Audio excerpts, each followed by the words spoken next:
Welcome back, race fans, to another episode of Buckle Up, an ultra running conversation. Mandy, how are you? I'm doing good, Brian. On the road to recovery. This is weird. Wait for this, listeners. I'm not running this week as much as you've run this week. Mm. How far And did you just run? for the record, I ran for 1 minute on a treadmill. So Mandy is not running at all, which is fine.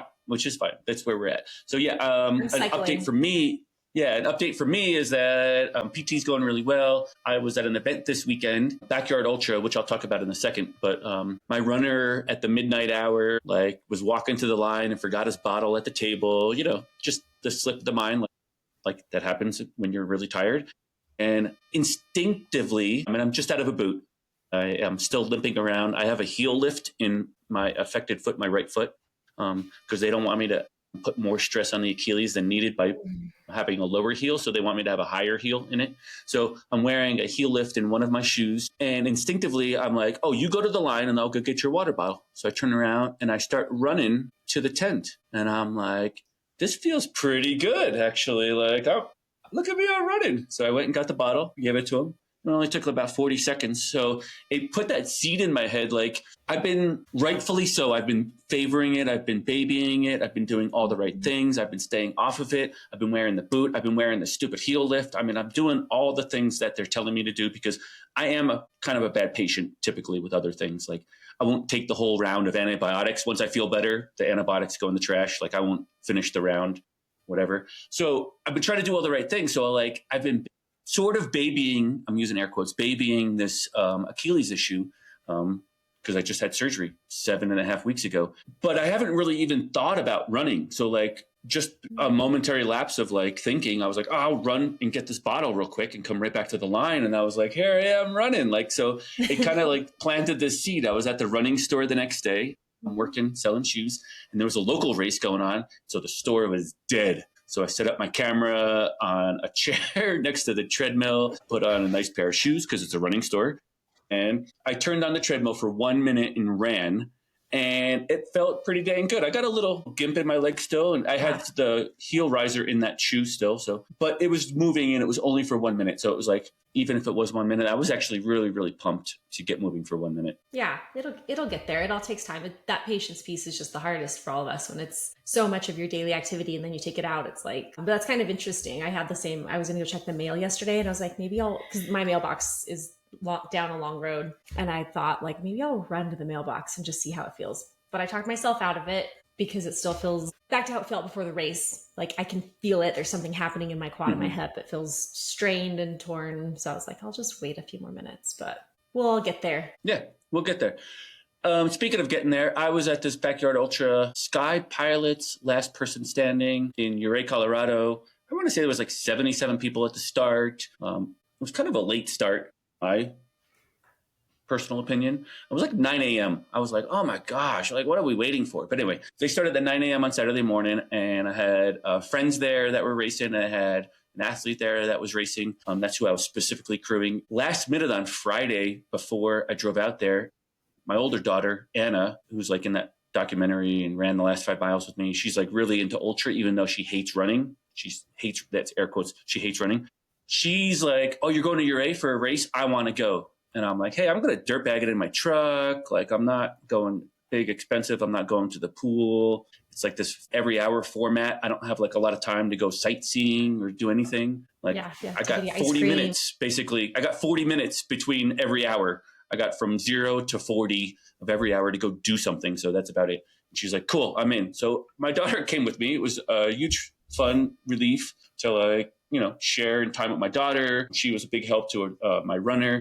But we've already kind of discussed this, so I'm reiterating. But one of the things I noticed this weekend was this non-celebratory finish line for these people as they bailed off of their last person standing, right?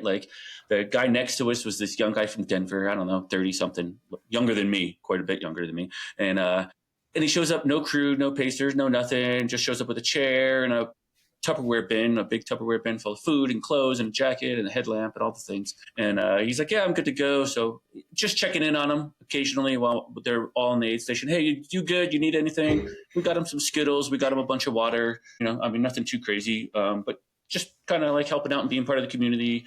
And at the 12th hour, he bails. He's done 50 miles. Just kind of like seeing him. He's deflated like anybody is. He's tired. He hunked over in his chair. He's got to figure out how to put all this gear together and get him into his car. So I'm like, hey, man, as soon as my runner leaves, I'll help you out. So I get to talking to him. And the farthest he ran prior to that was this 50K. So I'm like, man, like, let's celebrate. Like, you ran, I don't know what that is, 18 more miles than your previous PR. And like, it's the format alone is just like so degrading. Like you're putting it all out there until you have nothing left to give, and then you just walk away with a DNF.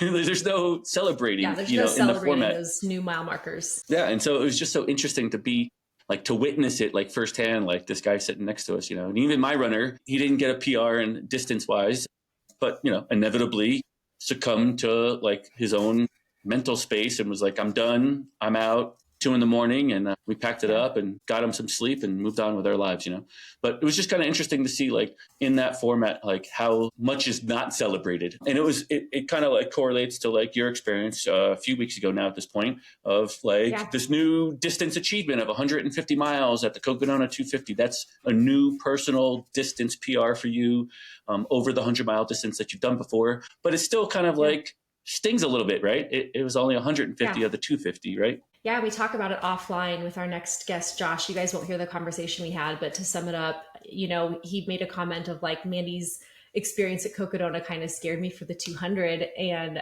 because I didn't, cross the race's finish line. So what I shared with Josh is just my encouragement in it is that we do have to remember what Brian said. Those new PRs, even if it's a bad race and you don't get a new distance PR, there's always good nuggets to take from it. And I think what I always for sure lean to, whether I've learned something at a race that didn't go as planned, or I hit a new distance PR, which to your point, Brian, I ran 55 more miles than I've ever done before. Like, I'm celebrating the hell out of that. I'm pretty excited about that. But I think the other thing is just like, you get to choose your attitude and what your takeaways are. And so for me, it was a lot of choosing that I wanted to celebrate the community I was in. I wanted to focus on, really immersing myself in that environment, like just like that backyard ultra. Like, look around, you guys, like we get to be here, and I get maybe the race isn't going as planned and we're injured and we're sad and we're frustrated, but I'm just trying to get to a place of like choosing joy, because these things cost money, they cost time. We have family, we have friends, we have crew giving us all of their energy. And so I think that was just kind of the way I went into this, knowing I was a little injured. Like, let's just have fun, like have as many conversations you have with the hours you get out there, take as many pictures, watch the sunset with intensity, soak in all of the beautiful things that these races are. And yeah, at the end of it, when you get to the end, celebrate the wins you did have, because it doesn't always have to mean a belt buckle. It doesn't always have to mean placing better than you did before. And every race holds that new opportunity for all of us. And I think Josh shares in that same mindset. That's right. Josh Lee is our guest this week. You'll hear, spoiler alert, he did a last person standing just I think a week and a half ago, not this last weekend, but a week and a half ago at this point. And he is the assist. He goes quite a good ways to be the assist, but inevitably, just like we talked about, he is DNF, right? He goes his farthest distance, he's gone. But gosh, the lead up for Josh's story, which I don't even want to spoil, is just craziness. I think that Josh, after you listen to this episode, thanks for tuning in. After you listen to this episode, Josh is going to be your new follow. I just don't see how you're not going to walk away and go find this guy and start following everything that he's doing. Thanks for tuning in, everyone.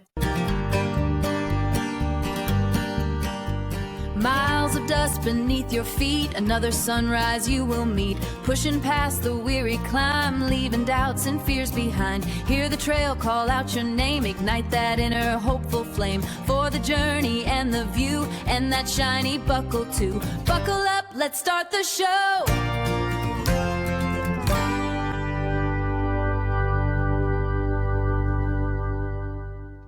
Josh Lee, thank you so much for taking some time out of your day to sit down and talk with us. How are you doing today? I'm doing well, Brian and Mandy. Thank you for having me on. I'm excited to be a part of the podcast. Yeah, it's great to meet you. You as well. We have a mutual friend, I believe that you, I think you just met. I'm assuming that you just met. It's an athlete I coach, Amy Morante.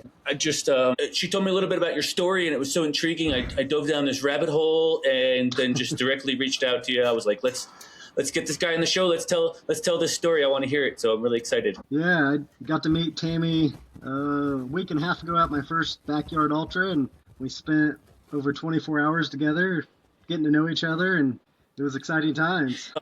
Backyard ultra, gosh, it seems, I guess that's the end game, right? You just did a backyard ultra, but let's back up a little bit in the show. We usually talk about how we got to the starting line of the last race you just did. Tell us a little bit about your history with sport, and you have kind of a diverse story, so we'll kind of dive into that as well throughout the mix. Absolutely. So we'll go all the way back to my youth. My father was a pretty successful collegiate wrestler, so I started wrestling at the age of 3 all the way through high school. And my version of a diet growing up was your typical wrestler's diet, so I would crash diet all week to make weight, and then gain 15 or 20 pounds over the weekend, perform in the tournaments, and then repeat the process to get back down the weight. And so this all worked okay while I was active and involved in wrestling. Following high school, I kind of kept up the eating habits, but not so much the athletic habits, and I started to gain weight rather quickly. June of 2012, I was around 200 pounds. And from 2012 to 2023, I went from 212 pounds all the way up to the highest number I saw was 435 pounds. Wow. Yeah. So I have a very addictive personality, and my addiction happens to belong to food. So it controlled a lot of my life, and I allowed it to. The birth of my son in 2015, I thought that would change things. I think I lost 100 pounds that year, but I gained 150 shortly after. And so I repeated that cycle 5 or 6 different times. I probably lost the same 100 pounds to gain a little bit more each time. My daughter was born in 2023. January of 2023, I told myself I'm going to get healthy. She was due in July. That was my goal. That didn't happen. I remember being in the hospital with my wife. She's getting ready to give birth, and I was more fixated on what food I could eat at that time than the birth of my own daughter. And I kept that up until a pretty pivotal moment in October of 2023, and my life changed from that point on. So Josh, let's back up just a little bit, kind of set the scene a little bit more. Where did you grow up? Yep. And then did you stick close to home? Where did you find yourself in these years leading up to starting a family? Yep. So I'm in central Indiana. I live in Frankfort, Indiana. It's a small town 40 miles north of Indianapolis, our state capital. I am a licensed funeral director / embalmer. And one of my role models growing up was my grandfather, who struggled with weight himself, but he was a terrific provider. So he went to work 7 days a week, provided very well for our family, always had a roof overhead, vacations, you name it. But physically, he did not take care of himself. And so my wife and I, our families knew each other our whole lives. And when we had our first child, that's kind of what I thought a man was supposed to do. You're supposed to provide, not so much be a role model or influence, but make sure there's a roof over the head, there's food on the table, that your family doesn't go or struggle without. And so I dived all in to my community, being a funeral director. I'd work long hours, and I would pour into them. And when families came to see me, it's the worst time in their life. Someone had just passed away. And so I would hold onto their grief, and basically I turned to food to help solve those issues. I mean, the only excitement I got since the birth of my son through the birth of my daughter, so a 7-year span, was the next bite. Fast food, pizza, I used to enjoy it all. Josh, it's such an intriguing story. We're going to get to the meat and potatoes here in a second. We haven't met before, besides the few minutes offline before the hit record button. But I struggle with addiction myself. I am clean and sober of drugs and alcohol for 9+ years. But I think drugs and alcohol, I'm making assumptions. I'm not saying it's easy to quit drugs and alcohol, but I feel like it's easier because I don't have to use it. I just take that out of my life, right? And then I work through my issues. Where a food addiction, like you still have to have nourishment every day. You have to eat a breakfast and a lunch and a dinner. And so there's always some sort of the addiction still there, right? Or at least in your face at any given moment, as opposed to me where I just took all the booze and drugs out of my life and it's just not in front of my face anymore. So a little bit of a different structure to it. How does that look for you now currently? And what was this pivotal moment that you came to realization in 2023 that something had to change? Yeah. So I still struggle with food addiction. I just have learned to give it a voice, hear it, and then let it pass on. I mean, every time I pass a fast food restaurant, my mouth instantly starts watering, but I've just learned to control a lot of that with running. So back to that pivotal moment, my daughter's born in July of 2023. We're at the end of September, and my cousin just gets out of the Marines, and he's always someone that had always, been healthy and fit. So he's constantly saying, hey, do you want to come walk, come lift? And I'd always have some type of excuse. And then same with my wife. She completed 75 hard twice in 2023, and she'd always tried to get me to come walk with her on her outdoor workouts. When you're a person of size, just surviving the day takes everything you can. I mean, you're not thriving, you're not living, you're literally trying to survive doing normal things that everybody takes for granted. And so I would come home from being in dress shoes and my ankles and feet would be swollen with edema. And so the last thing I wanted to do was go walk. But the end of September, we're getting ready to go on fall break in a couple weeks in October of 2023. And so I think I'm going to give in. My cousin keeps asking me to work out. This will make my wife happy. It'll make him. I'll try to be serious for a couple weeks. And then on vacation, back to all the food I want and alcohol, etc. And so I'm going to leave to go work out with him. And my 7-year-old son's outside. And I'm like, hey, buddy, I'm going to go work out with Brody. And he looks up at me with his little blue eyes and said, Dad, I don't know why you're trying. You've been big my entire life. And for some reason in that moment, that rocked my world. So I decided right then and there that I would truly try and change my habits to set a better influence for him. And so I drew the line in the sand. I learned about macronutrients. I began to meal prep all my meals from that point on. I stopped eating out, stopped eating processed foods. Everything was prepared in my kitchen and weighed. All my lunches I would take with me. And so from October through the remainder of the year, my sole focus was to try to figure out the nutrition aspect. That was the time when like GLP-1s were popular, surgeries, pills, and I knew that a medical intervention might help me in the short term. I might lose a bunch of weight, but it wasn't going to fix my issue. My issue was my obsession with food and the enjoyment it brought me, not so much losing 100 pounds. And so I had to change my relationship with food in order to become healthy again. And so that's what I did. Couldn't even put on my own socks when I first started. My son and I would play a game where I'd get my suit on for work and he would come and put on my socks for me. And because my abdomen was so large that I couldn't bend over because it shut off my airway. And so October through December 23 was solely focused on nutrition. And then January of 2024, my cousin asked me if I would do 75 hard with him. And I said, why in the world would we start January in the Midwest? We have snow and hail and cold weather and everything else. But we did. And I slowly began to learn how to walk. And then eventually that led to jogging and running. It just took a long, long time. But the first 51 weeks, I lost 200 pounds naturally. And then I actually lost some sort of weight for, I want to say 81, 82 straight weeks. I had a negative loss on the scale. I'd weigh in on Saturday, so once a week. But yeah, I went from the biggest number I physically saw was 435, but I'm sure I was bigger than that. I went probably a year without stepping on a scale at my house because it would show E on it because I weighed more than the scale could read.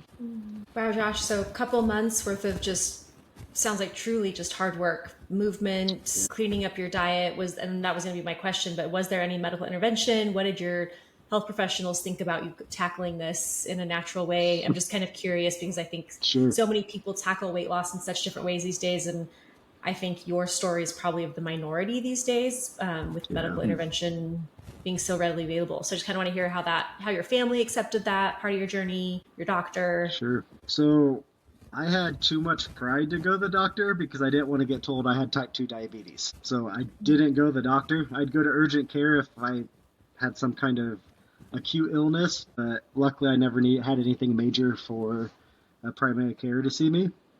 So I'm sure I had sleep apnea, type 2 diabetes, everything else that goes with it.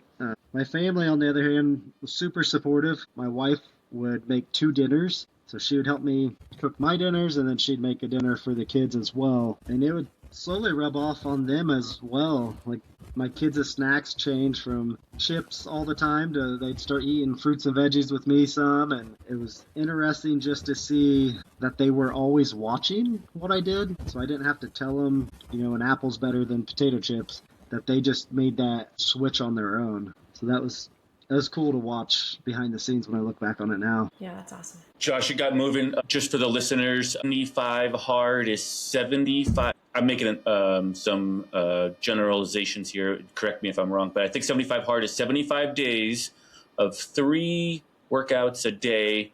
One is an outdoor activity. One is a reading activity, if I'm not mistaken. And then another is an indoor activity. Yep. So you have to do a 45-minute outdoor activity, 45-minute indoor outdoor activity. You have to read 10 pages in a book, no alcohol, stick to a nutrition plan, and then a gallon of water a day. A gallon of water, yeah. Take essentially a selfie of yourself every day to see progress. And if you fail any of those, then you have to restart from day one. So, yep, you're pretty right. And you did 2 of those in a row, so 150 days. It's probably like 4.5, 5 months or so. I'm taking a guess. How did those selfies change from in just 5 months? Sure. So I did what's actually called the Live Hard program. So it's 3 different sections of 75 hard, and you get more tasks further you go on. But the selfies in the short term, you didn't see change, but when you go back and look like at day 1 compared to day 100, there was a huge change. And that just speaks on the consistency, compound interest of just moving your body and sticking to a nutrition plan, which in turn helped with running for me quite a bit. Let's talk about running. Gosh, that's such an amazing journey. But we did mention in the first minute of the show that you just completed or were a DNF at a last person standing, which everyone is, except for that one person, that one. Sure. So just to kind of clarify that. But you got to this ultra. How did you handle just starting running and then getting into the longer distances? It looks like you've done just a couple of races prior to this last person standing as well. Yep. January 24, the sole focus was just walking. I could barely walk to the end of my driveway, which is 20 yards maybe, without having to stop and be out of breath, hands on the knees. And so that was the big focus, was just solely walking, trying to hit 10,000 steps a day, no matter how long it took. And for most of 24, that's all I did. My cousin was training for an ultra marathon, and he attempted the Georgia Jewel September of 24. And so he asked if I wanted to come down and crew him. And I'm like, yeah, I'd love to crew you. I can't run a mile straight, so don't ask me to pace you.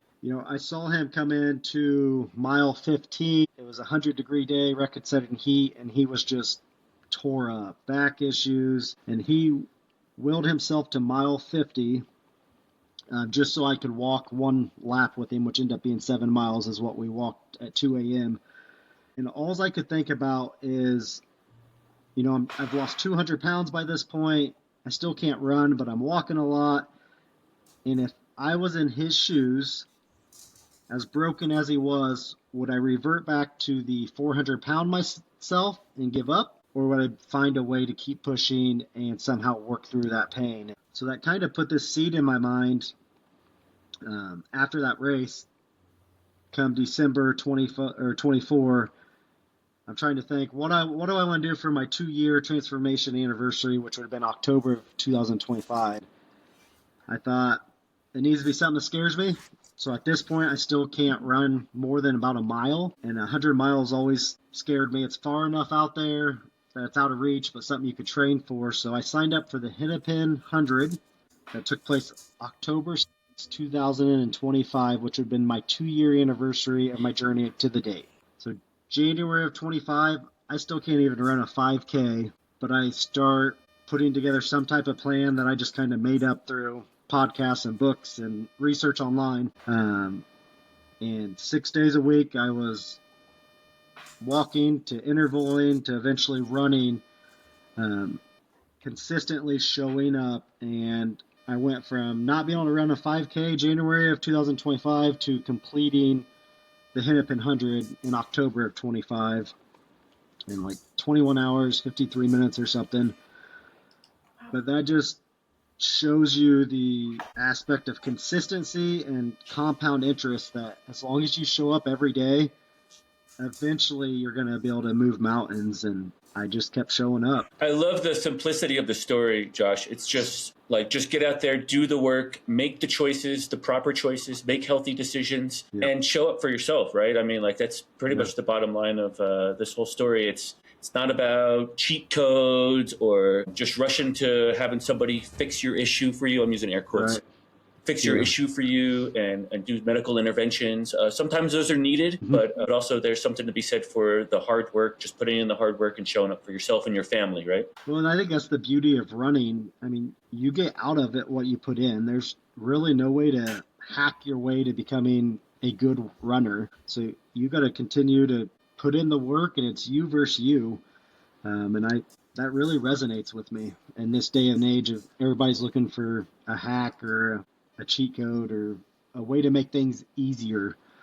And you can't do that with running. Yeah, Josh, I think what I love so much about this, and I would assume it set you up for success though, is that a lot of people, when they get into running, it's their running journey that teaches them that patience, and that every day's tiny actions build up to the big result. It kind of seems like maybe you already had that experience through your weight loss journey. Like you mentioned, you're looking at those pictures and those selfies. You don't change every single day, but just trusting in the process, and like those tiny little actions, they add up to these big results. And so I think that that's such an incredible part of quite literally couch to 100-mile race for you.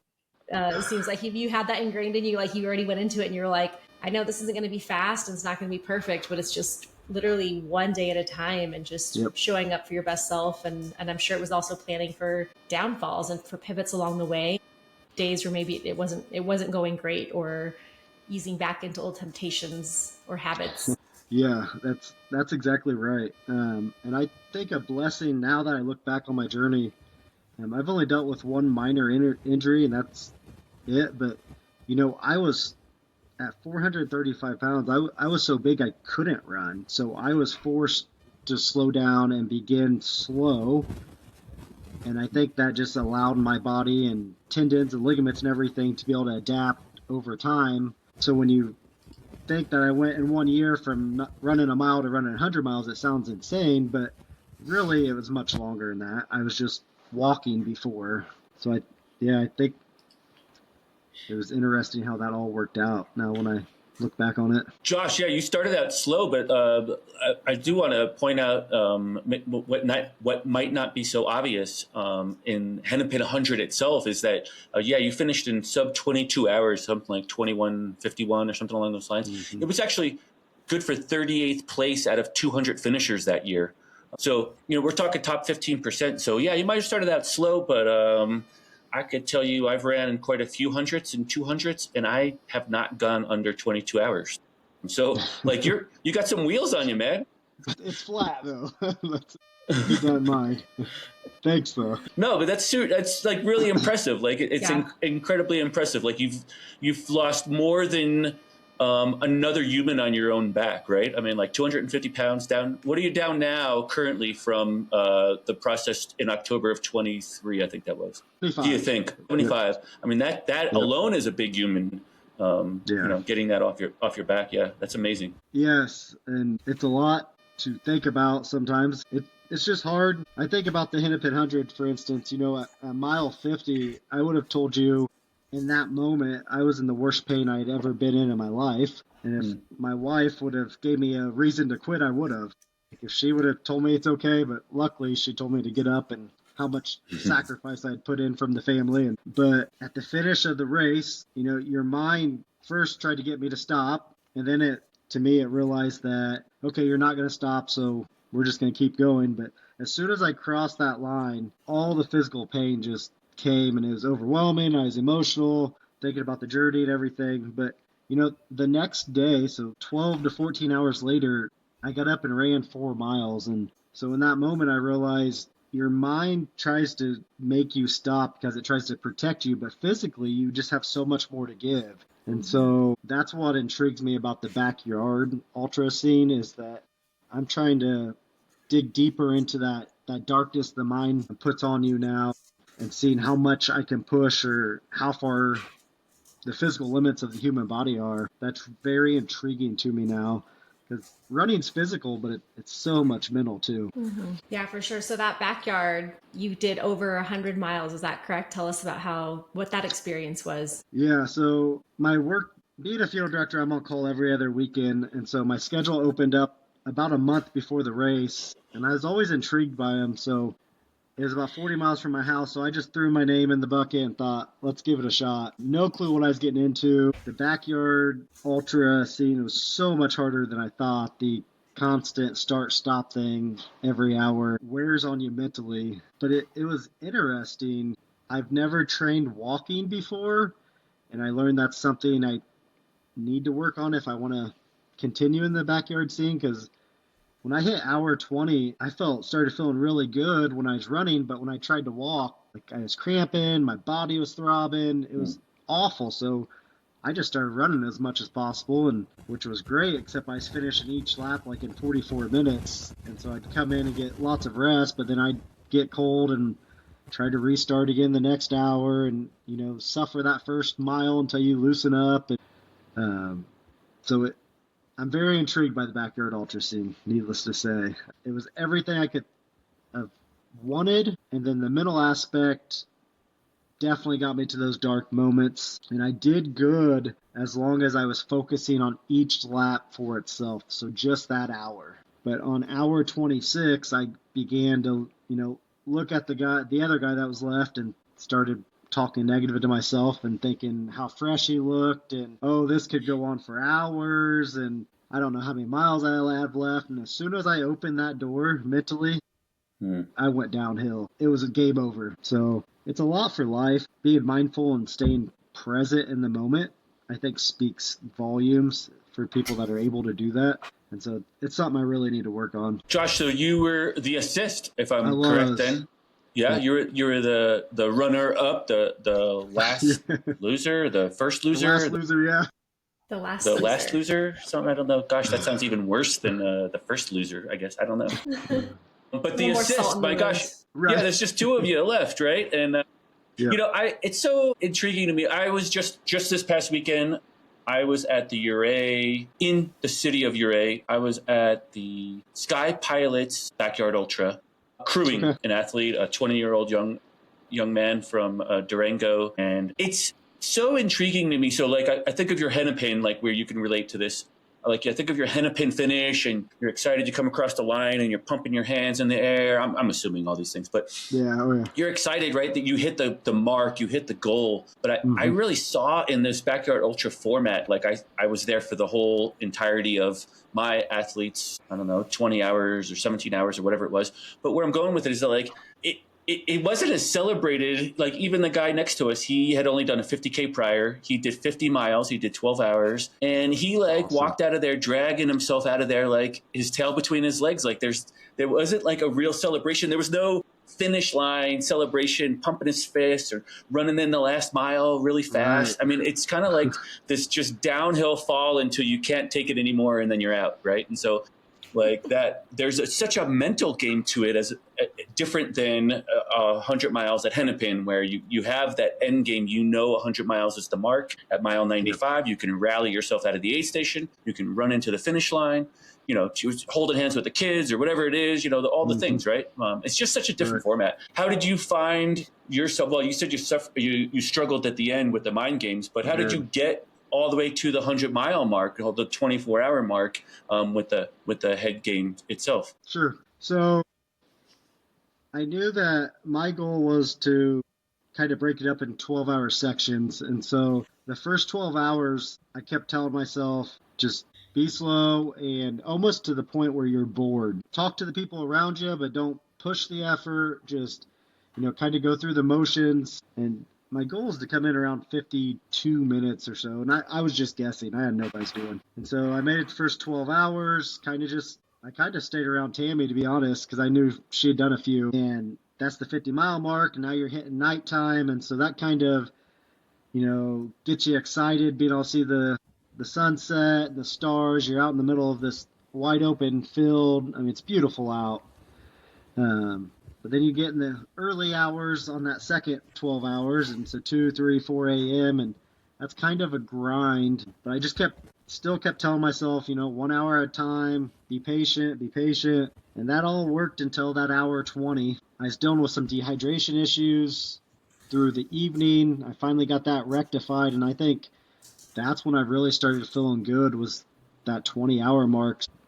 Was it 4 a.m., 3 a.m., something like that? And my legs kind of came alive. I mean, you're in pain. You're in pain when you hit 26 miles, but it doesn't get much worse. It's just something you recognize and you keep moving. And so the pain was there, but it wasn't any worse. But then I stopped telling myself to be patient and started running a little quicker, and that I ended up blowing up. So doing that 7 hours in a row, kind of cooking and not training any walking, came back to bite me in the rear. It was a learning experience. I look at those people that go 60 hours plus, and man, you have to have so much patience and discipline to work your plan and just kind of rinse and repeat each hour. It's amazing, to be honest. Yeah, such a challenging feat to keep getting yourself up out of the chair and get back to that line at the start of every hour. I don't know if it was a bit of a factor for you, and it sounds like this is your first experience with the backyard, but I know that this particular course was like rerouted and rechanged at the last minute to like a grassy field with big clumps of like stumps of grass in it and like big mounds and just kind of like an offbeat, off-camber type of deal. How did your body hold up for the 112 and a half miles that you completed? So the only thing I had to go off of really was Hennepin, which is kind of ran on limestone gravel. So, I didn't know any different. I know the runners that were coming back for year 2, 3, 4, that really messed with them. It wasn't what they were expecting, and I think that kind of hurt them mentally.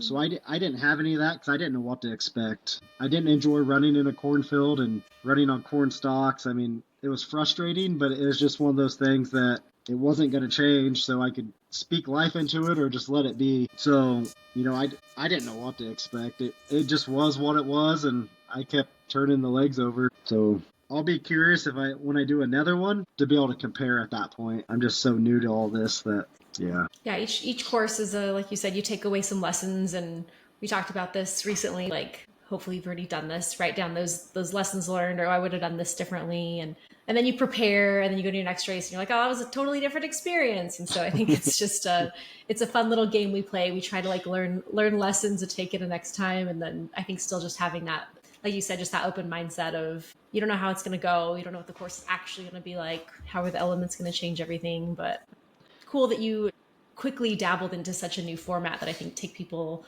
a lot longer to go into, because it is such a crazy different experience when you have to say yes in a different way every hour. It's not just yes, keep moving. It's stop the body, pause, let it think you're done, and then keep going again. Right. So I admire the bravery in showing up to that, because I'm kind of afraid of that format. I race direct that format, but I still haven't even raced in that format because it's just such a different beast. It is. It's super hard. But I'm a big person that try to teach my kids, like, you can control the controllables. So things that are out of your control, like, recognize them, but don't give them more of a voice than they have. So I try to remind myself of that. Like, for most of the day during this race, the wind was insane. I mean, 20 miles per hour above. But once again, there's nothing we can do about it. So I can complain, or you can just not talk about it and push through. And so I kept that mindset for 26 hours, just not that 27. That's so great. There's so much truth in the external factors and not giving them much power. I see that with the athletes I coach and all that kind of stuff as well. It's just, I always get the call, "Hey, it's raining, coach." And I'm like, well, what are we going to do about it? Like, I can't change the rain. Like, Josh, you mentioned that the kids were, you were rubbing off on kind of the kids, and they were starting to see the change in habits, like from eating the chips to the apples. Is that coming off in sport as well? Are they getting into the exercise scene with you a little bit? How about the wife as well? It is. So my daughter's only 2, so she's just a little thing. But my son is 10, and he's actually going to go out for cross country this coming school year. Awesome. Something I never thought I would hear him say, but he has seen what being dedicated and disciplined and what running has done for my life. So he said he wanted to give it a shot, which I think is super cool. You know, any movement of the body, I'm all for.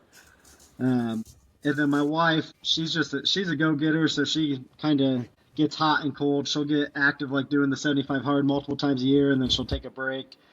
But she's been super supportive. I mean, she was with me when I was 200 pounds, with me at 435 plus, and currently in her mindset or the way that she loved me never changed. I mean, she was always super supportive, which speaks volumes to me. You got to have a community when you're making a drastic change, and especially being a person of size. In this day and age, people are so quick to point fingers or judge or talk down on someone that is someone of size. Even if they want to change, you know, you don't. I have no clue why that moment changed my life. It did, and I'm thankful for that. But I just try to tell people, you got to be empathetic and go that route with someone that's bigger, and just be supportive and let them know you're there, because you don't know what moment could change their trajectory. Yeah, and I think it's so important that you're sharing your story, and it looks like you're involved in some community initiatives where you're at too. So I'd love to hear a little bit more about that. But I think super brave of you to show up and do that. But I'm sure you recognize the importance of that you can't force someone to change, whether it's any addiction or any form of behavior. Yep. They really have to choose that on their own. That's something that's talked about a lot. But I think if we can be a part of just putting that positive information out there about possibilities, we all can go outside of our comfort zones. We all deserve to be the best versions of ourselves, and at least just putting that into the world. And hopefully someone is around and sees that and hears that and learns from you when they've made that decision. Okay, enough's enough. Like, we can't force it on anyone, but all we can do is just share that everyone's worthy of it, and here's success stories, and this version, you know, of change can be yours too, and however you want to do that. So I applaud your involvement in the community in that way too. Yeah, I mean, you know, for most of my life, I put everyone else first, and that caused me to rely on food to bring that enjoyment to myself. And so I had to get a little selfish and start to put myself first in order to be able to give everyone else the best version of myself. And so I hear a lot from people in my community that they want to change, but I got to do this for my kids or this for my husband. And at some point you have to draw the line. And I always say, when the pain of living becomes greater than the pain to change, then you're finally going to change. And no one can make that decision besides yourself. But my story, I try to share and be vulnerable and post things online, hoping that I can maybe catch that person before they get as far down as I did. And I've had many people reach out from my own community and across the U.S. on Instagram and things, but I can name 5 different people in my little town of 15,000 that have lost 100 pounds or close to it just by seeing what I did and deciding to make a healthy change for themselves. And in return, they become better parents and better spouses and better workers. And so that's the cool part, is the ripple effect. What I did was great, but seeing how that affects the members of my community and giving them a voice and letting them know it's okay to want to put yourself first and to make a change, and it's going to take time. It doesn't happen overnight. That's the really cool part. Yeah, Josh, I just want to share one more thing. You remind me a lot of my uncle. I had an uncle who, I grew up in a big wrestling family, and in the dynamics of my family were very much the same, and sometimes still are to a degree, of such an emphasis on youth sports, and like the diet worked when they were wrestling hardcore, and my uncle was the same way. Super athletic in high school, ate whatever he wanted because he could, varsity football, varsity wrestling, but then afterwards he went down that same path, gave everything to his community, was now coaching his kids all their sports, coaching and reffing for all the high school sports, working a full-time job, giving, and his outlet was food. And I'm Hispanic, we grew up in this culture of we celebrate over food and over big meals. Absolutely. And similar journey to yours, and sadly he caught it too late in life. He very much got to a place where he realized he was not going to live to see his grandchildren grow up, and made a decision to change his life. It's been a couple years now, and I'll never forget, the last time I saw him, he was eating salad, drinking iced tea at Christmas Eve dinner when the rest of the family was indulging in our beans and rice and enchiladas and everything else. Right. I walked in my mom's door, and he'd lost, 150 pounds maybe, was starting to look good, walking, and had really made this decision that he wanted to choose life. And that was more than food. And he made a joke with me, and he said, look, and he cursed a lot. So I won't throw all the curse words out there, but he's like, Mandy, like my fat ass, look at what I'm eating. I'm eating a salad. And he said, I'm going to get skinny enough. I'd run a couple of hundreds at this point. I'm going to get skinny enough one day. I'm going to run 100 miles just like you. And I'll never forget that moment. And he passed away a week later. And so I think every time I lace up my shoes and I want to have an excuse, it's just that reminder that it could be too late for some people, and we get to show up today, and we get to run, and we should celebrate our bodies. And so I'm so glad that you got this early, and that you are such a huge influence to others in your community or far that need that hope. Like, it doesn't have to be too late for everybody. Right. I remember, I used to go to sleep after gorging myself with food, and my wife would have to wake me up because I would stop breathing because I was so big laying flat. And so I remember clearly thinking, I'm okay if I go to sleep and don't wake up, because my family would not have to worry about me and have that stress on their life. And I mean, praise the Lord that didn't happen, but no amount of pain that I get from running comes anywhere close to how I felt just trying to live day to day, being a person of size. I was literally a prisoner in my own body and just trying to survive. Everyone thought I was jolly and happy and, it's just the big teddy bear, but I was literally dying on the inside, screaming for help, but no way to express it outside of eating as much as I could. So I don't know why. I don't know why my son got to me that moment. I mean, I'm sure he had said that statement 100 times, but for some reason my eyes were open in that instant. Well, we're grateful for it. We're grateful you've made just dramatic changes in your life, but little ones over time, which I think are really the critical point here. Like, and it's not drastic changes. It's not some fad diet or anything like that. It's just little changes over a course of a really long time with great outcomes at the other end of it. So such an amazing story, such an amazing journey, Josh. We appreciate your honesty and vulnerability in sharing this message. I think this is just a great conversation. What you've already kind of alluded to it. You're talking about the next time you go to this Backyard Ultra format. What else is on the calendar for you? Like, I mean, it sounds like you're here for the community. You're here for the experience. You're here to learn. So where can we see you next? I am. So the grind was a bronze level race, and the winner actually declined the ticket to the silver race. So I believe I'm going to take it.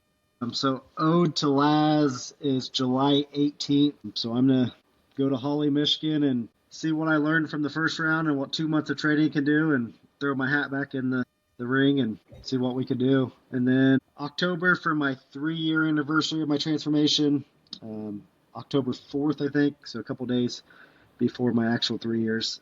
I'm going to run 150 miles at a race here in Indiana called the Indiana Trails 150. So it's kind of the next two big things, and then 200 milers in 2027. That's on my bucket list. Which ones? Just kind of give a little shout out. We won't hold you to it, but which ones are on your radar? Which 200s? Well, I debated going back and forth on Cocodona. I did not put my name in the lottery yesterday. I got scared. I listened to your guys' recap with Mandy, and it kind of scared me a little bit. So, um, Sorry. but really, I mean, any of the big ones, Moab 240, or I tossed around the idea of Arizona Monster 3. I guess whatever I can get into, probably. There's a couple I saw. Oh man, I can't think of the name. There's a new 200 release that's running across Iowa next year, and then kind of the sister race runs across Nebraska, the Cowboy 200, and another one. So I thought about maybe doubling up on those and doing one in May and one in October. I don't know. We'll see. Gosh, you're here Leadville's for on it. the bucket list. All right. We Yeah. probably know some people that could help crew for you and pace you at Leadville when you come out. No level. Well, I put my name in the lottery this year, but no luck. All right. I'll let you know, though. Josh, thank you. Yeah, thank you so much for your time. Yeah, we appreciate it. Again, what a great message. Where can our listeners follow along with your journey and continue on this process with you? Yeah, so the best place is on Instagram.